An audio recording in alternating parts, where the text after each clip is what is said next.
A Missouri grand jury hears evidence today in the shooting death of Michael Brown. St. Louis County prosecuting attorney Bob McCulloch says the process is expected to last until mid-October. He's promising a comprehensive and fair investigation. The grand jury probe comes as federal authorities conduct a civil rights investigation into the death of the unarmed 18-year-old. Happening now, 2 News anchor Russ McCaskey is live in Ferguson, Missouri right now, where today's court activity really hasn't done much to quell the protesters. Russ? Well, Karen, obviously it's a significant day for Ferguson, Missouri. With the start of the grand jury, also the Attorney General Eric Holder arriving, but so far has done very little to change the mood or the actions of protesters. Shoot, hands up! Don't shoot, hands up! Don't shoot! It's called Fluorescent Street, and at nighttime it heats up. Some here from the St. Louis area, people like Charles Brooks, who says he knew Mike Brown. And I represent the young black man in St. Louis, in Missouri, in the United States, and the world. You know, that man who's been unjustly treated for so long. Hands up! Don't shoot! Others have come in from other parts of the country. People like Sean McCullers from Atlanta, who says he wants to make sure constitutional rights are protected. Obviously, this issue is an issue that concerns not only Ferguson, Missouri.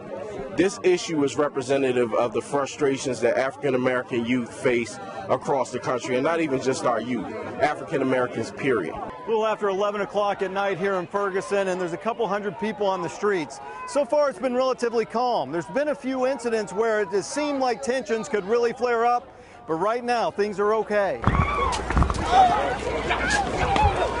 But that soon changed.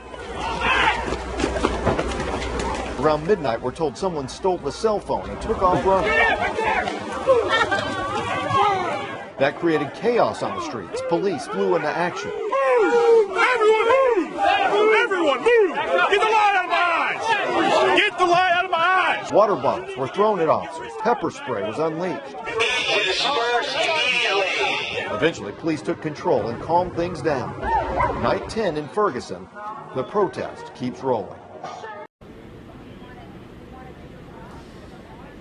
Now, despite all of that, they say it was the calmest night so far here in Ferguson. Some people even saying that perhaps it's a turning point. We'll see if the Attorney General's presence here in the St. Louis area makes a difference tonight. Live in Ferguson, Russ McCaskey, 2 News works for you.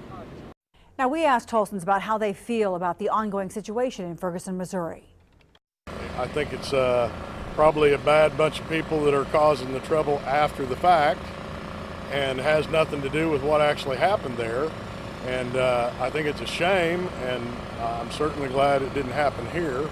We have to learn how to speak to individuals and to get our point across without using weapons and violence. So hopefully the matter can get resolved quickly and